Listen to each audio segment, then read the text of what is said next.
अब इतना तो सबको पता है कि भाई गौतम ऋषि के आशीर्वाद से जब इंद्र ने गौतम ऋषि की पत्नी के साथ में, यानी अपने ही गुरु की पत्नी के साथ में इंद्र ने जब बकवाद की, गौतम ऋषि का रूप बना के सिद्धि शक्ति से जब उसके साथ में शारीरिक संबंध बनाए, और जब गौतम ऋषि वापस आया उसने देखा कि इंद्र ने बकवाद की है, तो इंद्र को उन्होंने श्राप दे दिया।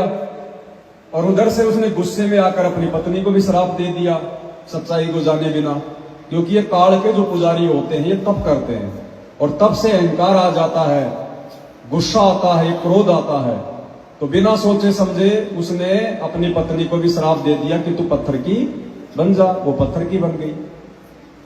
उससे पहले उसने प्रार्थना की कि आपने मुझे श्राप तो दे दिया, लेकिन क्या आपने प्रयास किया कि मेरी गलती थी कि भी नहीं थी? तो फिर उसने बताया कि मेरी गलती नहीं थी, ये दुष्ट आपका रूप बना के आया था। अब देखो भाइयों और बहनों, हर एक पॉइंट पे शिक्षा है, हर एक पॉइंट पे। अब लोग तो यहां का सरपंच बनने के लिए अपनी जमीन बेच देते हैं, दुनिया भर का लोन ले लेते हैं। एक सरपंच बनने के लिए गारंटी नहीं क्यों बनेगा, ये बनेगा। और गुरुदेव कहते हैं इंद्र दा राज कागदा भिष्टा ना भोगा, कि हम भक्तों ने तो इंद्र का राज्य भी नहीं चाहिए, अगर फ्री में दे तो भी थूक के चलो। क्योंकि पहली बात तो उसकी जीवन हिस्ट्री में लिखा हुआ है कि देवताओं का राजा इंद्र, राजा चाहे कोई भी हो, चाहे पृथ्वी का हो चाहे देवताओं का हो। वो उदाहरण तो इसलिए दिया था कि नीचे वाले फिर अपने आप ही फेल हो जाएंगे जब इंद्र का पता चल जाएगा, देवताओं के राजा का। 72 चौकड़ी युग उसका साम्राज्य, और जब तक वो राज्य करेगा तब तक वो बकवाद ही बकवाद करेगा, बकवाद ही बकवाद करेगा। वो उर्वशियों के साथ में खुद भी कुकर्म करेगा, और दूसरे लोगों का तप खंड करवाने के लिए भी उनको भेज देगा कुकर्म करने के लिए। अब बहुत सारे कहते हैं ना कि हम स्वर्ग जाएंगे, स्वर्ग जाएंगे। अब क्या करोगे स्वर्ग में जाके?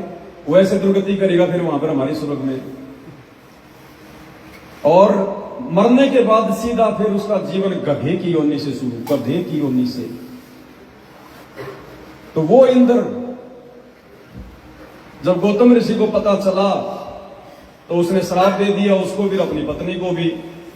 और जब उसकी पत्नी ने उसको हकीकत बताई कि ये पतिदेव, ये तो आपका रूप बना के आई थी, मेरी क्या गलती है, मैं तो इसको पहचान ही नहीं पाई।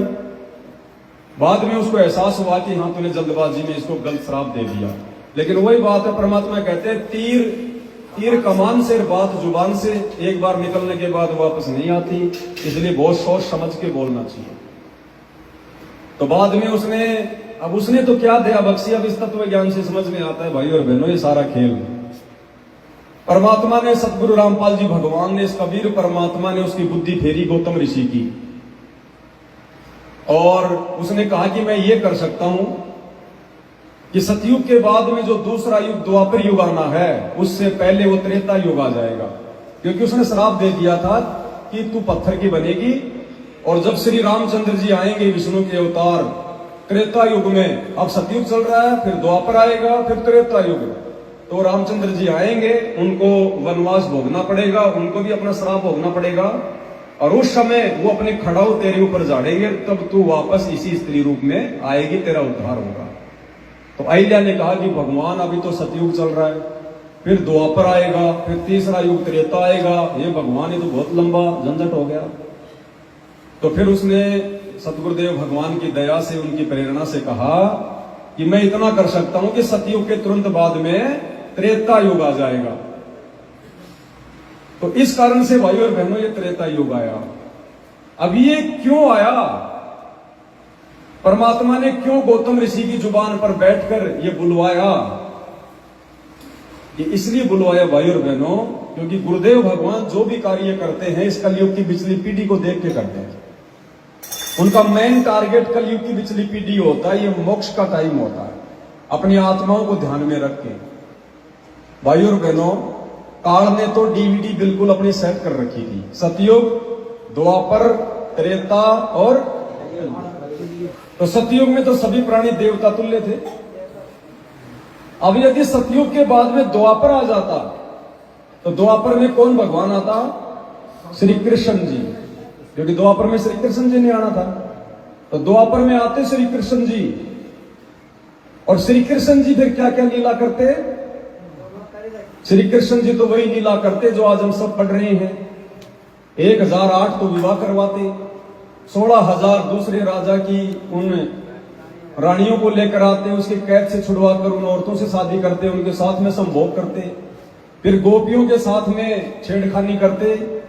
उनकी लीलाएं जो हम पढ़ते हैं, उनके कपड़े लेके जब वो नहाने चली जाती हैं दरिया में, उनके सारे कपड़े उठा के पेड़ पे चढ़ जाना। वो बेचारी अपने कपड़े मांगती हैं, वो कहता कि नंगी होके आओ फिर दूंगा तुम्हारे कपड़े। और बहुत सारे ऐसे कर्म जो हम देख रहे हैं उनके जीवन चरित्र में, कुब्जा का कुब्ज ठीक करके उसके साथ में शारीरिक संबंध बनाना, जबरदस्ती अपने मामा की लड़की को मार पीट के, मतलब अपने मामा की लड़की के साथ में शादी करना। तो ये सारी जीवन लीला होती ना। और ये जीवन लीला जब श्री कृष्ण जी करते तो बाद में उनके भगत क्या करते, क्योंकि जो जिसकी पूजा करेगा उसके गुण उसके अंदर आएंगे। क्योंकि हम जिसकी पूजा करते हैं उसके गुण स्वतः हमारे अंदर आने शुरू हो जाते हैं। इसलिए गुरुदेव भगवान कहते हैं कि एकमात्र अपने गुरु की पूजा करनी चाहिए, किसी और की पूजा नहीं करनी चाहिए। तो जिसकी हम पूजा करेंगे उसके गुण हमारे अंदर आएंगे, हमारे आचार विचार व्यवहार उनके जैसे हो जाएंगे। तो सतयुग के बाद अगर द्वापर आता तो द्वापर में श्री कृष्ण जी आते। श्री कृष्ण जी का जीवन चरित्र क्या है, इन पुराणों में उनकी जीवन हिस्ट्री में लिखा हुआ है। तो भाइयों और बहनों, द्वापर युग से ही ये सारे कुकर्म शुरू हो जाते, द्वापर युग से ही। और आज कलयुग की पिछली पीढ़ी में कोई भक्ति योग्य प्राणी नहीं बचता, पशु जैसा व्यवहार हो जाता, पशु जैसा। इसलिए परमात्मा ने दया करके द्वापर से पहले त्रेता युग ला दिया। और श्री रामचंद्र जी का जीवन चरित्र कितना अच्छा था। एक पत्नी, उनको मर्यादा पुरुषोत्तम कहा जाता है। जिस कारण से त्रेता युग में इतनी बिजली नहीं गिरी, समाज इतना नहीं बिगड़ा, इतना डगमग नहीं हुआ। अब देख लो फिर द्वापर के बाद में, अब देख लो फिर क्या हो गया। इस कलयुग में फिर श्री कृष्ण जी के सभी फॉलोवर्स की कैसी बुद्धि चेंज होगी। आप और हम सब उन्हीं के फॉलोवर थे, सारे कुकर्म कर रहे थे, सारी बकवादें कर रहे थे, व्यभिचार में सने हुए थे, गंदी नजरें। क्योंकि जिसकी पूजा करेंगे उसके गुण तो अपने अंदर आएंगे ना। इसलिए परमात्मा ने दया करके द्वापर से पहले त्रेता युग को लाए, फिर द्वापर युग आया, और फिर कलयुग की पिछली पीढ़ी यानी कलयुग शुरू होते ही परमात्मा ने तुरंत हमें पकड़ लिया कि कहीं ये ज्यादा और ना बिगड़ जाए। तो ये परमात्मा ने ही दया करके गौतम ऋषि से द्वापर की जगह त्रेता युग को शुरू करवाया। अब ये मालिक की लीलाएं हैं भाई और बहनों, नहीं तो उसके कोई सिर में खुजली थोड़ी हो रही थी। वो अपनी भक्ति क्यों नष्ट करता, उसके लिए उसने श्राप तो दे दिया था, फिर क्यों अपनी भक्ति नष्ट करता हो। और आगे चल के वो खड़ाओ भी सतगुरु रामपाल जी भगवान ने जाड़ी, रामचंद्र जी के कहां बस की बात है, खड़ा होगा है। तो भाई और बहनों, आज हमें ऐसे परमपिता परमेश्वर जी की शरण मिल गई है। और अब कोई निर्भागी व्यक्ति होगा जो गुरु में दोष देखेगा, या गुरु की मर्यादा तोड़ेगा, या भक्ति को हल्के में लेगा, या संसार से मिलजुल के चलेगा, तो अब कोई निर्भागी प्राणी होगा जो अपना जीवन बर्बाद करेगा। अन्यथा पूज्य गुरुदेव भगवान ने हमें समझाने में, हमें बताने में किसी प्रकार की कोई कसर नहीं छोड़ी है। और अब हमारा छोटा सा जीवन है, छोटी सी जिंदगी है, और मालिक भी कहते हैं भाई जीवन तो थोड़ा ही भला, जय सत्य सुमरण होए, और लाख बरस का जीव ना लेख धरे ना। तो अब हमने ये थोड़ी सी जो जिंदगी हमारे पास में है, वैसे तो देखो परमात्मा कहते हैं कि ये बुलबुला है पानी का, कब सांसें निकल जाए कोई भरोसा नहीं है। लेकिन आप और हमें जो मर्यादित भगत हैं, उन्हें इतना विश्वास अवश्य हो गया कि हमारी असामयिक मौत नहीं होगी। हम भक्तों की अकाल मौत नहीं हो सकती, हमारी एक्सीडेंट में मौत नहीं होगी, हमारी दुर्गति से मौत नहीं होगी, हमारी हॉस्पिटल में सड़ के मौत नहीं होगी। ये समर्थ है, उस मौत को परमात्मा एक्सटेंड कर देगा, उसको जीवन में बदल देगा, अपने भगत को 100 साल की उम्र दे देगा, भक्ति के लिए, बकवाद के लिए नहीं। जैसे पंडित रामानंद जी का 650 साल पहले, और 104 या 5 वर्ष की उम्र में उनका समय समाप्त हो गया था। क्योंकि सिकंदर लोदी ने जब तलवार से उनकी गर्दन काटी थी तो उनके संस्कार में लिखा हुआ था, वही उनका लास्ट समय था। लेकिन उनको लगभग उनको 30-40 साल की उम्र परमात्मा ने खुद अपनी शक्ति से दी, अपने वचन से दी, भक्ति के लिए दी उनको। तो इसी प्रकार आज भी वही कबीर भगवान सदगुरु रामपाल जी धरती पर प्रकट है। और यदि किसी कारण से हमारे भाग्य में जीवन रेखा नहीं होगी, समय सीमा समाप्त हो रही होगी, और यदि हमारी भक्ति करने की मनसा है, हमारा टारगेट यदि मोक्ष है, तो सब कुछ पूज्य गुरुदेव भगवान के हाथ में है। सारी लेखनी भैया सतगुरु के हाथ में है। ये परमात्मा जब चाहे जिसकी उम्र बढ़ा दे और जब चाहे जिसकी उम्र घटा दे। और भाई और बहनों, अब हमने ज्यादा उम्र की उम्मीद भी नहीं करनी है। गुरुदेव भगवान बताते हैं कि जब आदरणीय गरीबदास जी महाराज जी आए थे और जब वे 61 वर्ष के हो गए थे, 61 वर्ष के, तो गरीबदास जी महाराज जी ने कह दिया था, भाई मैं अब इस गंदे लोक में और ज्यादा नहीं रहूंगा, भाई मैं अब यहां से जाऊंगा, मेरा सारा काम पूरा हो चुका है। तो भक्तों ने प्रार्थना की कि महाराज और रुक जाओ थोड़े दिन, और रुक जाओ थोड़े दिन। तो गरीबदास जी ने कहा ठीक है भाई। तो गरीबदास जी ने 6 महीने पहले कह दिया था कि भाई 6 महीने बाद में और बादवे के महीने में भाई मैं अपना शरीर छोड़ दूंगा, क्योंकि मेरा काम पूरा हो चुका है, अब इस गंदे लोक में मैं नहीं रह सकता। गुरुदेव ने बताया कि जो प्राणी एक बार उस सुखमय लोक को, सुख सागर को अपनी आंखों से देख लेता है, उसका फिर यहां जी लग नहीं सकता। तो गरीबदास जी तो स्वयं परमात्मा थे, वो तो देखे दिखाए थे, सतलोक लीला कर रहे थे एक भगत की, सतलोक देख के आने की। तो उनका तो इसलिए इस गंदे लोक में जी नहीं लग रहा था, दिल नहीं लग रहा था। और भाइयों और बहनों, अब हमें गुरुदेव भगवान ने तत्व ज्ञान वाली आंखों से वो सतलोक दिखा दिया, ये गंदा लोक दिखा दिया। तो अब हमारा इस आधार से यहाँ पर दिल नहीं लगना चाहिए, हमारा जी नहीं लगना चाहिए। और गरीबदास जी के इस वचन से हमने शिक्षा लेनी चाहिए। गरीबदास जी ने कहा कि भाई मेरा काम पूरा हो चुका है, मैं इस गंदे लोक में अब और ज्यादा। तो भाइयों और बहनों, मात्र 61 साल की उम्र थी, आज से 300 साल पहले युवा थे, युवा। इस भक्ति में जरूरी नहीं है कि 80 साल का होंगे तो मरेंगे, 100 साल के होंगे तो मरेंगे।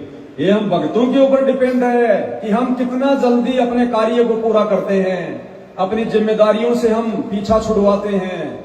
ये हम भक्तों के ऊपर है। अगर हम कल ही तैयार हो गए, यदि हमने कल ही अपनी सारी जिम्मेदारियों से पीछा छुड़वा लिया और सतलोक जाने का मानस बना लिया, ज्ञान को आधार बना के, तो परमात्मा तो तैयार बैठे हैं। उन्हें जरूरी नहीं है कि भगत 80 साल का होगा तब सतलोक ले जाऊंगा, या 100 साल का होगा तब ले जाऊंगा। तो एक बहुत बड़ी हमें शिक्षा मिलती है। हम भक्तों ने उम्र के हिसाब से नहीं चलना, हम भक्तों ने कम से कम समय में ज्यादा से ज्यादा भक्ति करके, अपने भाव बना के, गुरु को प्रसन्न करके, और हमने इस गंदे लोक से पीछा छुड़वाना है कि हे परमपिता परमेश्वर, मेरी जिम्मेदारी पूरी हुई। हे परमात्मा, अब मेरा यहाँ कोई काम बाकी नहीं है। ना मैंने कोई भात भरना, ना कोई छुच्छक भरना, ना मैंने कोई मकान बनाना, ना कोई प्लाट लेना, ना कोई खेत खरीदना, ना परमात्मा मेरे अंदर कोई राजा महाराजा, कोई सरपंच बनने की इच्छा। हे परमात्मा, मेरा काम पूरा हुआ, आपने इस आत्मा को जगा दिया, आपने जागृत कर दिया। हे मालिक, बाकी जो परिवार के सदस्य वो आपके बच्चे हैं, आपके बालक हैं, वो आपकी शरण में है। हे भगवान, उनका जीवन निर्वाह कैसे होगा, कैसे नहीं होगा, ये जिम्मेदारी आपकी है, ये आपने देखना है। मैं भी तो आप ही के आशीर्वाद से जिम्मेदारी निभा रहा था। तो भाइयों और बहनों, अब हमने पीछे मुड़ के नहीं देखना कि मेरे बच्चे छोटे हैं, मेरे बच्चों का कोई काम धंधा सेट नहीं हुआ है, अभी तो मकान कच्चा है, पक्का बनाना है। कुछ भी नहीं सोचना है हमने, कुछ भी। परमात्मा कहते हैं, यो गुरु ज्ञान विज्ञान वाणी जीवित ही जग में। तो जितना जल्दी हम जीवित मरने की और अपनी जिम्मेदारियों से पीछा छुड़ाने की कोशिश करेंगे, परमात्मा उतना ही जल्दी हमें सतलोक लेकर जाएंगे। और मालिक कहते हैं, जीवन तो थोड़ा ही भला, जय सत्य सुमरण होए, और लाख बरस का जीव ना लेखे धरे ना। और जिस भगत की इस प्रकार से सोच बदल जाएगी, तो फिर परमात्मा कहते हैं, तुम कर दो पल में पार हो जाता रे, तुम कर दो पल में पार हो जा।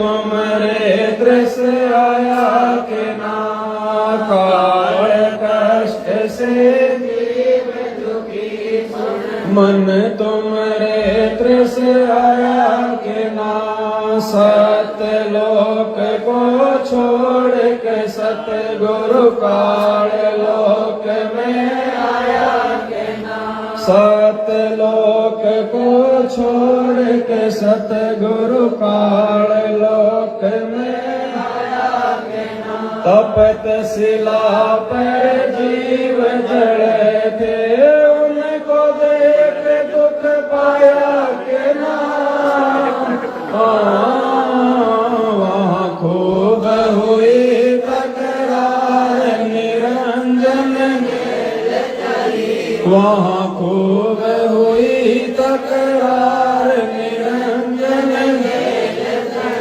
तुम कर दो पल में पार हो जा रजा थरी, तुम कर दो पल में पार हो जा रजा थरी, हो रजा थरी महाराज हो जा मेरे हो जा रजा थरी, तुम कर दो पल में पार हो जा रजा थरी, तुम कर दो पल में पार हो जा रजा थरी, प्रथम आए ब्रह्मलोक में ब्रह्मा जी समझाया के ना, प्रथम आए ब्रह्मलोक में ब्रह्मा जी समझाया के ना, विष्णु जी को शरण में लेके चरणों के मालाए के ना, विष्णु जी को शरण में लेके चरणों के मालाया के ना, शिव शंकर को शेष बना के सोहम नाम सुनाया के ना,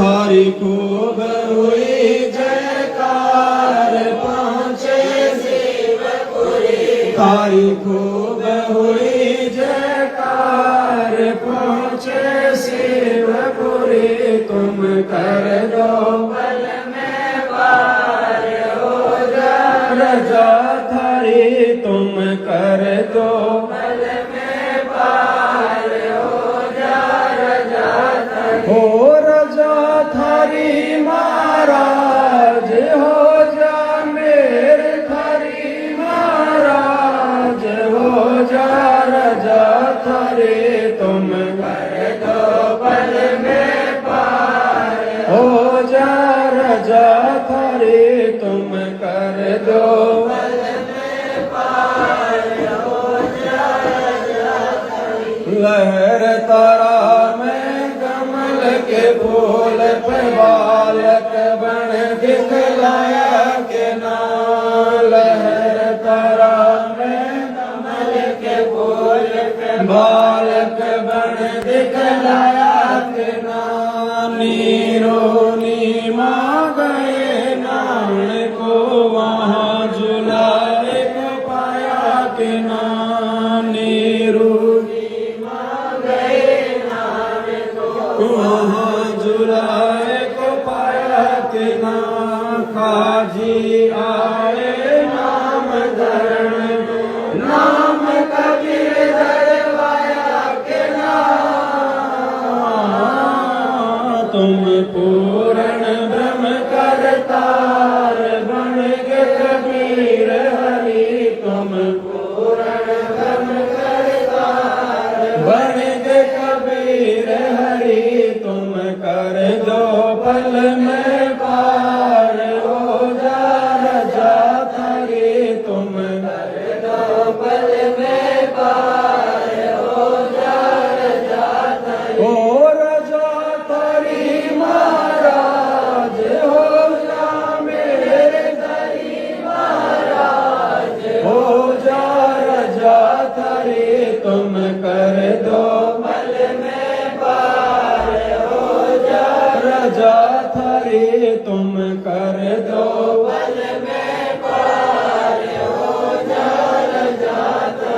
मथुरापुरी में धर्मदास को आके आप चिताया के नाम। मथुरापुरी में धर्मदास को आके आप चिताया के नाम। कर्म कांड में उलझा रानी सतमार्ग दिखलाया के नाम। कर्म कांड में उलझा रानी सतमार्ग दिखलाया के नाम। ब्रह्मांड 21 ये राज काल का न्यो सुन के लड़काया के नाम। तुमने दे दिया सबद सार गीता दूर गई। तुमने दे दिया सबद सार गीता दूर धरी। तुम कर दो बल में पार हो जा रजा धरी। तुम कर दो बल में पार हो जा रजा धरी। हो रजा धरी महाराज हो जा मेरे धरी महाराज हो जा रजा धरी। तुम कर दो बल में पार हो जा रजा धरी। तुम कर दो बल में पार हो जा रजा धरी।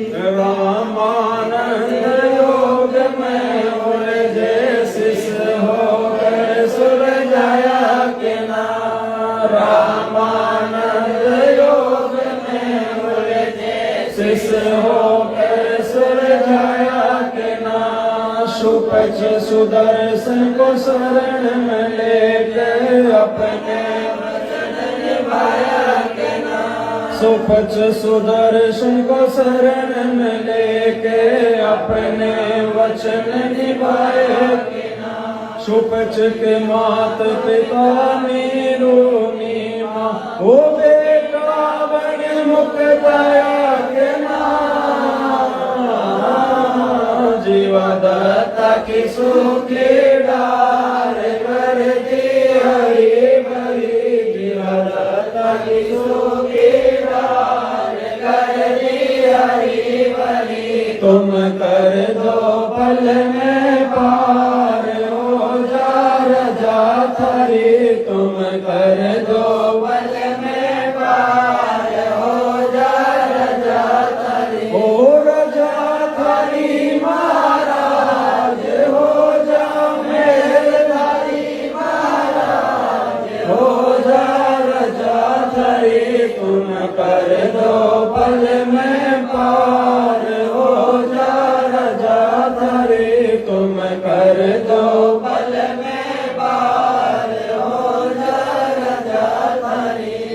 बलक बुखार में संत कैद किए आके आप छुड़ाए के नाम। बलक बुखार में संत कैद किए आके आप छुड़ाए के नाम। महल पे ऊँट और महल सरा गई सुन के चक्कर खाए के नाम। महल पे ऊँट और महल सरा सुन के चक्कर खाया के नाम। बांधी होकर सेज बिछाई कन तीन कोर लाए के नाम। तुम बढ़ गए नार ओढ़ा चीर धड़ी। तुम बढ़ गए घर से नार ओढ़ा चीर धड़ी। तुम कर दो पल में पार हो जा रजा धरी। तुम कर दो पल में पार हो जा रजा धरी। हो रजा धरी महाराज हो जा मेरे धरी महाराज हो जा रजा धरी। तुम कर दो पल में पार हो जा रजा धरी। तुम कर दो पल में पार गए गौ चरावण, वहाँ दूध के प्याले पिए के ना। देवदास गए गौ चरावण, वहाँ दूध के प्याले पिए के ना। छोड़ानी में ग्रंथ की रचना करवाया रे भेद की। छोड़ानी में ग्रंथ की रचना करवा के न्यारे भेद।